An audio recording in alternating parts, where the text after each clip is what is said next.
Greetings, this is Slosh and welcome to the Great Whale Road. I got sent a preview copy of this. This is an early access game. It is not in any way in its final form, and as far as I can tell, it is a role-playing Viking city simulator of some sorts. It looks pretty damn cool.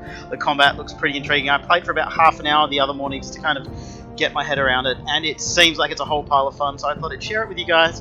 Let's just jump straight into a new campaign. We can't get any of these other ones because it is early access, so we will be playing as the Danes. The Danes setting in Ilfastead are hearty. The Danes settling in Farstead are hardy folks, and they have to be. The hamlet is close to the Saxon borderlands, and they aren't far from a major trading route which disconnects Dorstad in the south with Ribe, doesn't disconnect Dorstad in the south with Ribe in the north. All this makes a prime target for opportunistic or cross-border raids. Let's start that.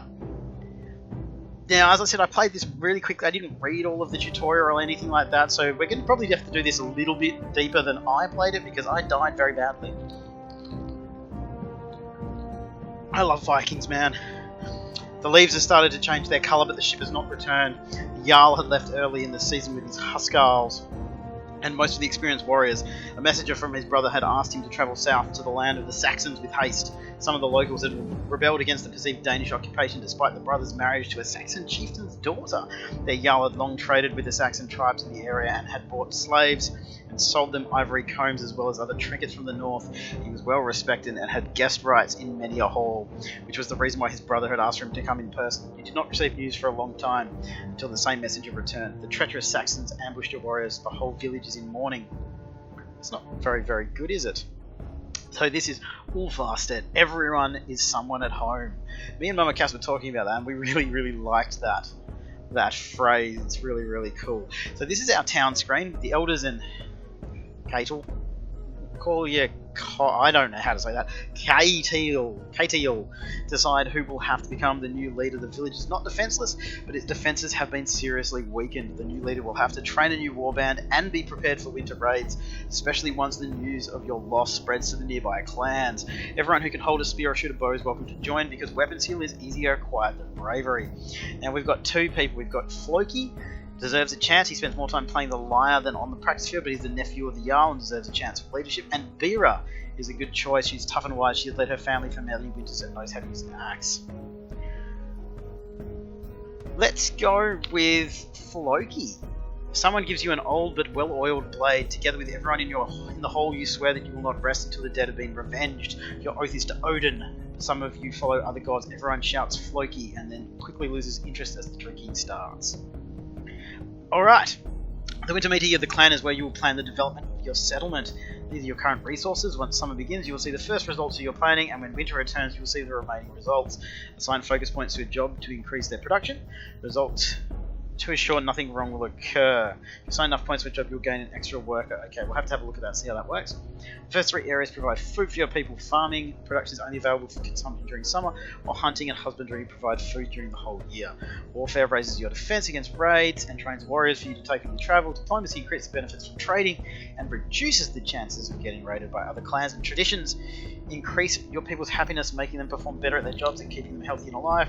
And craftsmanship provides multiple items of different value that are useful for trading. So I guess every year we decide this, and it goes from there. This is how much food you will need to survive.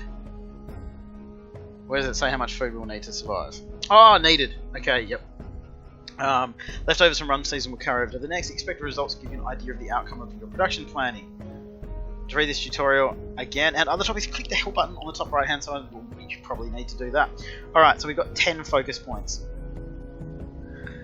Needed for winter, we have plenty.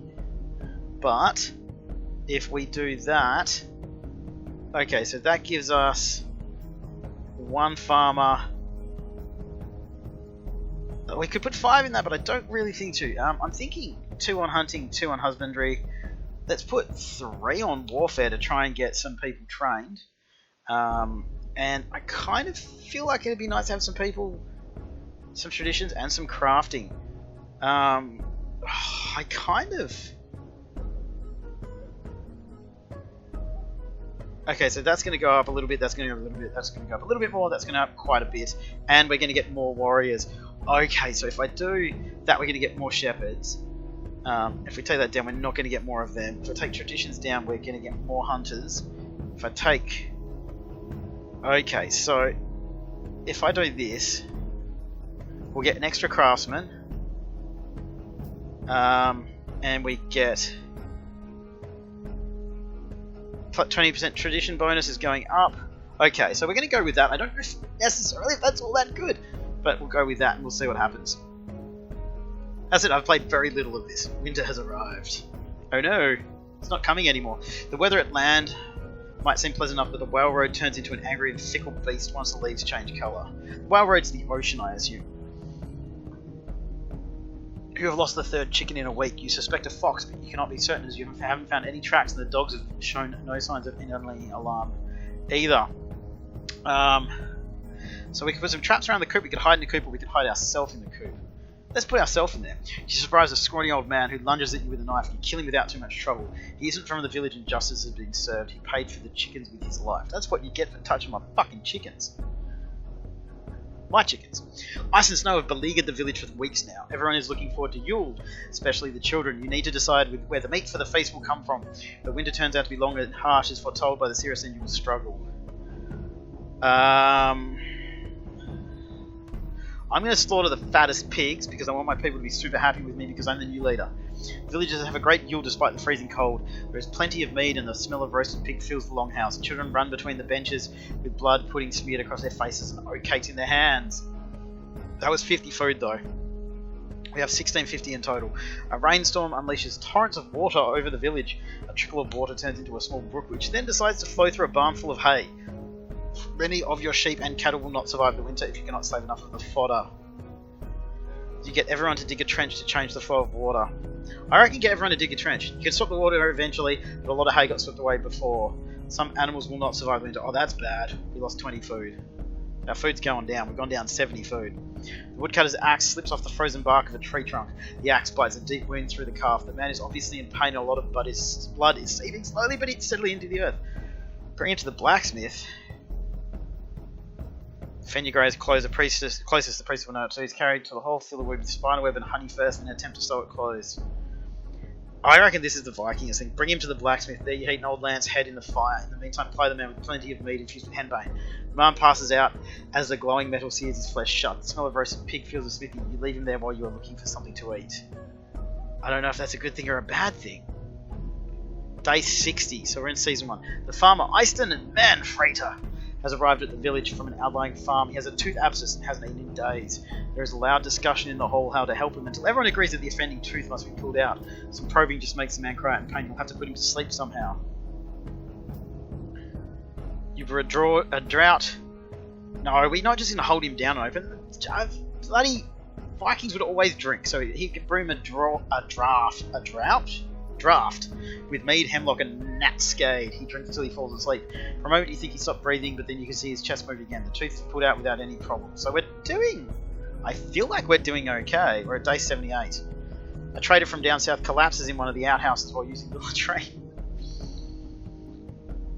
One of the elders reports that there is blood in his stool and that he is feverish. She also warns that the bloody fucks is rarely limited to just one case.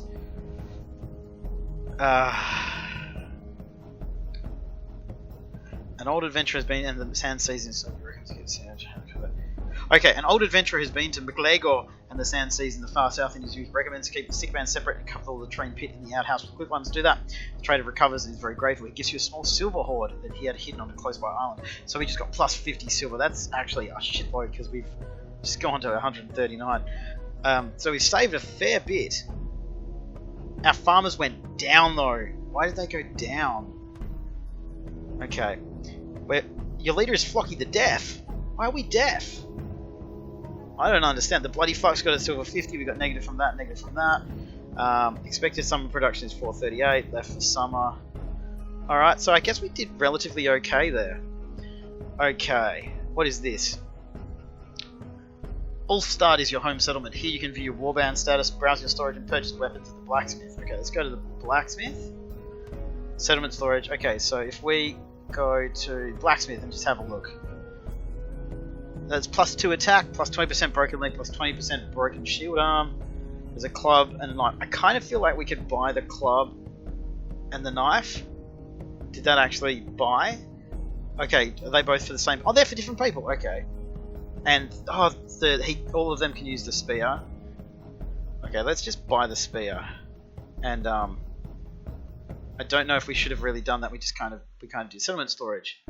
We can see we've got some supplies, some food, some salt, some mead, some pelts, and some honey.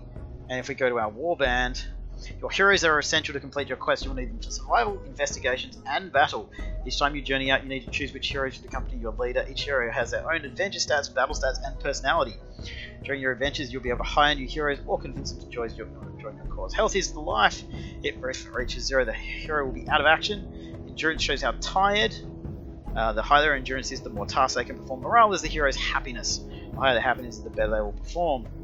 Each hero has a different threshold. Okay. A hero that is out of action can no longer participate in any part of the current adventure. If that hero doesn't return to the home settlement within the time shown, penalty in 2 days, they will gain a permanent penalty to one of their adventure or battle stats. Okay, that's not very good. Battle stats influence the hero's performance. Equipping weapons and armor can increase that. The class defines what type they can use. You got hit points, defense, range, how far, attack, accuracy, and movement. So that all kind of makes sense. Each hero comes with 3 Warcry cards which can be used. Oh, that's right. This is kind of like a card. Combat is kind of almost card game based, trading card game based, but not really. You'll kind of see. I think I know how it works now, but I was really unsure at the beginning. Heroes also have their own personality traits, which influence their opinions on some events. Okay, so we've got Borgi, who is a Jotun, who personality he's very brave. He's got compassion, law, duty. They're all pretty high. Oh, they're all pretty reasonable. So we got Floki the Deaf. That's me. Got Hild the Foulmouth, Bira the Grumpy. Hey, she's the other person we could have been, so we can actually bring her with us. That's kind of cool. I would have thought she would have. Katil the Steadfast. Okay. So if I go to Journal, go to Journal. Your first journey. The more experienced warriors will share their knowledge with you. You have to learn a lot, and the new warband with you. Embark on your first sea journey. So we'll set the journey. Before you leave on a journey, you need to make preparations. Choose which heroes you will take with you. Your warband, leader, and warriors will be added automatically. Load your ship with provisions and trading goods. You don't need to completely fill your ship, but you should at least pack enough food for your crew. So how do I do that? First journey, alright. We're taking Katil already. Let's take the one that we could have been, and let's take Hild the Foulmouth. I like it. Now I think we'll load the goods. Actually, you know what we need to do? We need to go out here. We need to go in here, and we need to actually. Can I equip stuff? Oh, we can change it here. All right. So if we change the light hunting spear to that, we'll go to ash spear. It's plus 5%, so that's good. You can probably change. I'm pretty sure we got a different one. That takes us down. We're gonna maintain that one. We're gonna be taking her with us, so we can't change her to. Oh man, we didn't need to buy that at all, did we? Because we already had some. I've gone crazy. All right, long axe can go to war axe. Yes, bitch. And he's got a light hunting spear, so we can change that to a ash spear. Cool. So what we're gonna do, I think, if we click down. Oh, that's upgrading a ship apparently. We don't have enough stuff for that. So I guess when I saw it before, it was in here. So we're going to set the journey, and we're going to add the Grumpy and the Foulmouth, and we're going to load some food. I reckon. Can I type it? No, I can't. Let's just take 25 food. Let's take 30 food. Let's take 10 supplies. Let's take some pelts just in case we can trade or something. Take some salt and take some honey. Alright, that's done. Start our journey. So this is the other part of the game. This is you do, as far as I can tell, you do your whole season and then you go on a journey. It seems to be how it works. Your new crew must learn the ropes and will get a chance to buy some equipment with whatever meager funds you have available. Most of the good mail was lost with your father's warband, and apart from Katil's Bernie, all is rusty and in poor shape. Luckily, there are plenty of spears and shields left, a few war axes, and fewer swords. When you go on a quest, your resources are related to what you are carrying on your ship, so we can see that there. Out in the sea, your heroes will gradually consume food and lose adventure stats. Okay. So we can see these going down here. I can't click on them to find out what they are, but as far as I can tell, that is health and happiness and morale and stuff. But from the map screen, you can see which known locations have quests for you to complete. Alright. So we need to go to main story quest. I don't understand. We seem to have locked up. I can't click anywhere. I can't click anywhere.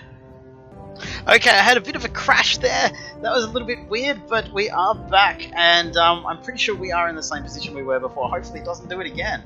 That was a bit weird. I couldn't actually click on anything. I didn't actually get to this point, so it was a short trip to Dunkirk, the seat of an underking and a beach market. It is a small marketplace, but well maintained. The beach can be accessed freely, but any attacker would be practice target for every warrior with a throwing spear or bow behind a ramp and a palisade. The hall itself is on a low hill behind a separate wall. Access to the hall is limited to the household and invited guests, burly guards, and chainmail. Ensure the peace. Sounds really inviting. This is Dunkirk, seat of the underking. I love the graphic style, it's really cool. Okay, so what can we do here? When you're in another location, such as a camp or settlement, you'll be able to do some of the following tasks. You can purchase or exchange goods with a trader. You can assign heroes to go hunting for more food and pelts. The hall is where your heroes can rest and recover their adventure stats. In the tavern, your heroes will be able to hear local rumors and stories. You can buy and sell equipment at the blacksmith and assign heroes to repair your ship. These tasks will either spend or recover the adventure stats. We all seem pretty good at the moment. To leave a place, press the set sail button. So we can go hunting. Where's the hunting? Let's go hunting. I'm going to send you hunting.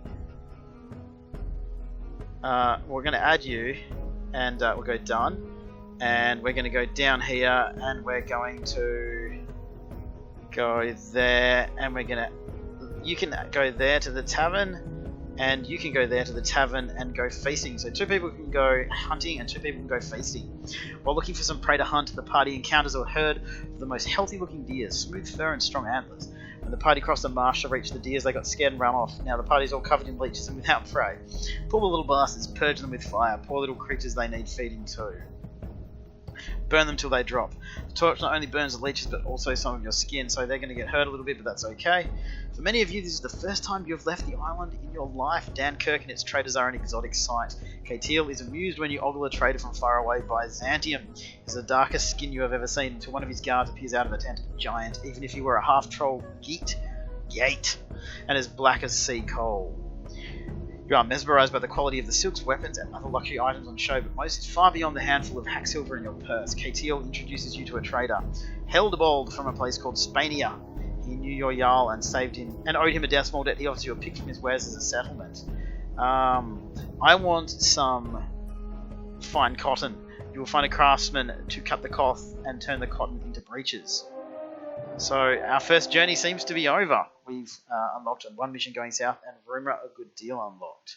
I think we got that from the hall because we sent the old guy that's been around before into the old hall. I think it really does matter which people you send in there. That's kind of cool. After you return from Dunkirk, you spend the rest of the summer being chased over the training field by Katil and are losing count of how many times you've had to form a shield wall and how many bruises you have received. The season goes by quickly and the leaders of the nearby clans know that Elfstead has teeth again. Seem to have had a pretty good first year.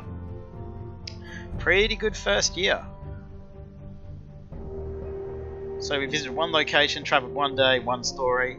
We didn't win any battles, we didn't do anything else, but I don't think that really matters. We got some health back. I mean, that's good. We got some energy back. And I guess that's probably a pretty good start. We didn't die. Year two. God, this is going to go terribly.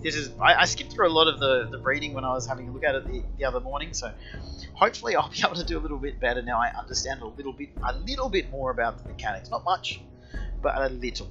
Just a little bit. Alright, so we've got 10 focus points. We have a lot of food stock, so if we do a couple of craftsman. We put that up. Put traditions up a bit. I kind of want to get an extra priest. Oh man, we've got to put a lot on there to get an extra priest. We've only got one priest. Okay, we're going to do this. We're going to try and get an extra bard and an extra priest because we've literally only got one of each of them. I know this is a bit crazy, but we're still going to be producing food and stuff, so... We're going to get 438 food stocks. We have plenty, so... This could go terribly, terribly wrong. This could be very, very bad. Winter has arrived. Here it comes. Looks pretty sunny. The weather at land. Yes, no, we read that last time. Same thing. The farmer, ice and main trader. Oh no, we did this last time. Brew a drought. Tooth is pulled with no problems. So I'm wondering if there's the same answer every time. Oh, wait a minute, this is the same one. No, that's what we would do. We look for something to eat. Maybe because I reloaded, we're going to get some of the same ones. A hunting party returns with one of the men carried between them on a coat. He's been charged by a boar on a narrow path and couldn't jump aside in time. Ah, Robert Baratheon. As they put him on one of the tables in the hall, you can see his gut rope sprawling out of a large wound. One of the elders checks the cut and the man screams in pain. That's pretty Viking. Make him comfortable and bring him a sword. With the sword secured in his hand with leather straps, you ease his pain with an infusion of hemlock. He moves on to Valhalla soon after. That is metal. We brought him his sword. Damn right. So we lost... See, this is the problem. We've lost some farmers and that, but we've taken the bards and priests up, which I think... Cutthroat is the name of that. That's messed up. Alright, so we've got almost nothing. But we did make some honey and some stuff like that, and that's kind of good. Now, I know in the map here, map screen, we can do that, and we can decide where we want to go. Now, we went there last time. I do kind of feel... Can I zoom out anymore? Oh, I really wish that would zoom out a little bit quicker, but I guess we only really know about Harmer, so let's go to Harmer. It's recommending a large longship. Do we not have... Well, let's close the map, because what kind of ship have we got? We've got a Danish longship. So, is that... Oh, large longship not found, so I guess we can't even do that.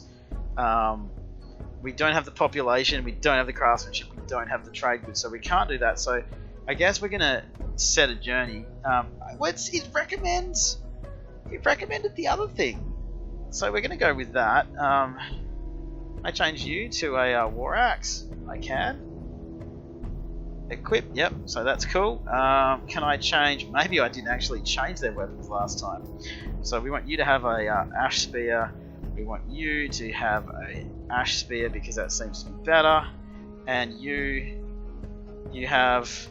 I mean, we could get a hunting knife, but it seems to be.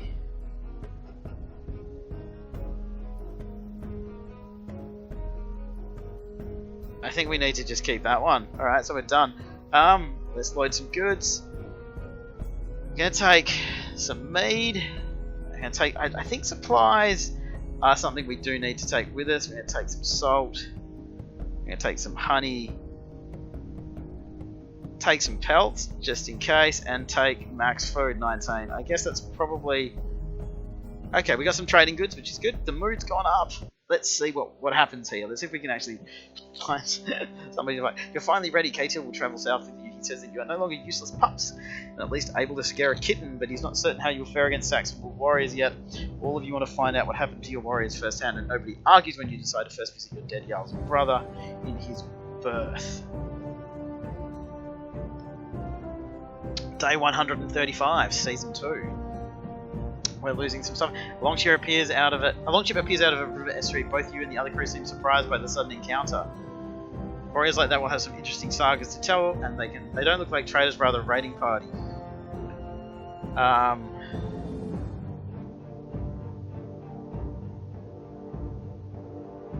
Let's see if we can attack them. Life doesn't have many surprises left. As expected, they attack. Well, I thought we attacked them, so I guess they were attacked and they retaliated.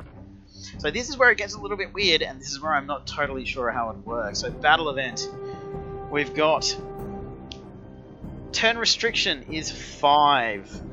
These are your battle cards. With them, you can add heroes to the battle or use war cries to power them up. Some can only be played when their turn restriction value is lower or equal to the current turn number. So we've got the card effect, card name, turn restriction, or hero class. You can hold 3 cards at once to replace the card selected and press the shuffle button. Replace cards can be randomly drawn again, used ones cannot. To add a hero to the battle, select it. Choose a war cry, select it, and choose which hero you want to use it on. In battle, each side has a leader that can be identified by an ornamental base. If the leader falls, the battle ends. You can toggle the visibility of the character info by pressing the info button on the top right corner of the screen. Alright, so we can see who's the leader. That's obviously his leader. And during your turn, you can use or shuffle your cards, move each hero once, attack or defend, skip your turn. Choosing attack or defend ends the action phase. Weapons have different ranges. Some weapons have 2 attack types. You can choose either one or the other when attacking. Each attack type has a different hit chance, damage value, and may inflict side effects. Okay, my turn. Now, it's just the 2 of us, so can I shuffle that? Shuffle that. And shuffle that, because those were all relatively, and I'll move to there. So we've got the chance of bleeding and stuff like that, but I mean, I kind of feel like we need men. How do I get, I kind of feel like we need to shuffle these cards and hopefully, because I just kind of need support, and I kind of don't want to be by myself. I know I've got other people here. Oh, we finally got another hero. Okay, so he's still by himself, but that doesn't mean he's always going to be by himself. So we can put her there, and we can shuffle that one. What's this one? Target heavy, +2 defense until the beginning of your next turn. Good old Roman oh no, we're going to shuffle it because I want to get more people out here. Alright, so if we move her to there, and we move him to there. I think her range is 1. Her range is 1, his range is 1. Yes. I'm pretty sure that both of their ranges are 1. Can we just get... Okay, where's our turn number, by the way? Oh, we're in round 3, so we can look at that down here. Alright, so they've got 2 people now.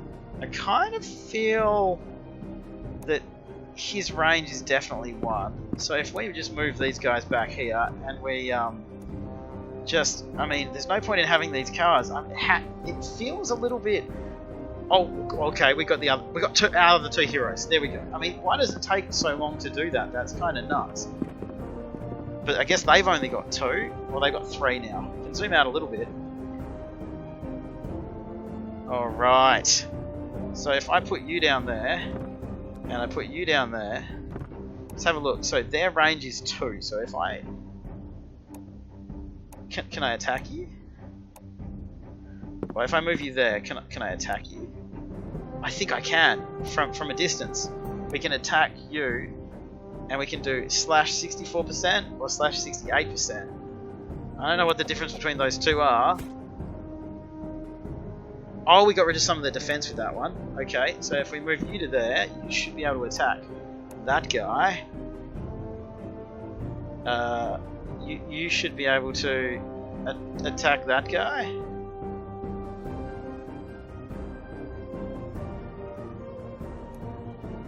Okay. You should be able to attack that guy. Apparently we can't attack that guy. But you should be able to. You should be able to attack him right now. And we're going to do that one, which is 105. I guess we hit pretty hard. How many hit points do we actually have? This is interesting. I'm just going to move him there, and I know he's not going to be able to do anything. We're going to end our turn. We're going to get some new cards. We're going to see where we go from. We're going to go a little bit over on this first one, guys, because it's taken us default enemy AI player played card wedge. That's not good. Because we haven't had a chance to kind of get into the combat. We'll finish this combat round, and we'll probably end it here, I think, after this.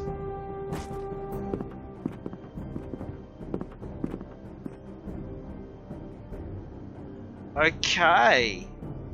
Now, we can play these. We are in round 6, so... +2 attack until the beginning of your next turn. So I'm going to give that to him. And then I'm going to attack the leader. 85%, see what happens. He seems to have dodged a lot of that. We got rid of 6 of his defense. He defended 6 hits. Okay. Okay, we're going to give that to you. We're going to give defense to you. We're going to give defense to you. Now that's using a lot of our cards, but I think the best thing to do is just to try and get this guy down. Looks like we got rid of all of his defense, so we hit him for 7 hit points. Now can we actually see how many hit points he's got left? He's almost dead. Okay, so if I move you to there... Oh, we can move through our allies, which is excellent. 75%. Let's see if we can do it. We got him. Okay, so now that was the leader. Does that mean we win? We won! Your enemies lie on the ground bleeding and hopeless, praying to their gods. Yes. Destroy them! Destroy them! I can't believe we actually won. I lost so badly in the last one because I just kept going and going and going with those first cards and not trying to get more heroes out onto the playing field, and I ended up just being kind of ganged. Cool. We seem to have actually done that. Well, guys, I think what we're going to do is we're going to leave this very first episode kind of right here. Seems like a good place to stop. You've certainly improved as a crew. Most of you can hold a rowing rhythm now, despite the pain in your arms and backs. KTL has been working you hard, practicing the shield wall every night. Everyone is relieved once Arxum comes into sight. Arxum, the Borderlands. So we are going to leave it here in the Borderlands, but let me know if you'd like to see some more. It does look pretty fascinating, and I'd kind of like to see where it goes from here. We'll pay 5 silver for the old man. Not a problem. We've got silver. Oh, we got some population and we got an old man. But yes, we're going to leave this one right here. This is the Great Whale Road. As always, guys, thank you so much for watching. Any hints or suggestions or questions or whatsoever, please do leave them down below in the comments. Like, subscribe, all that jazz. I'll see you guys next time.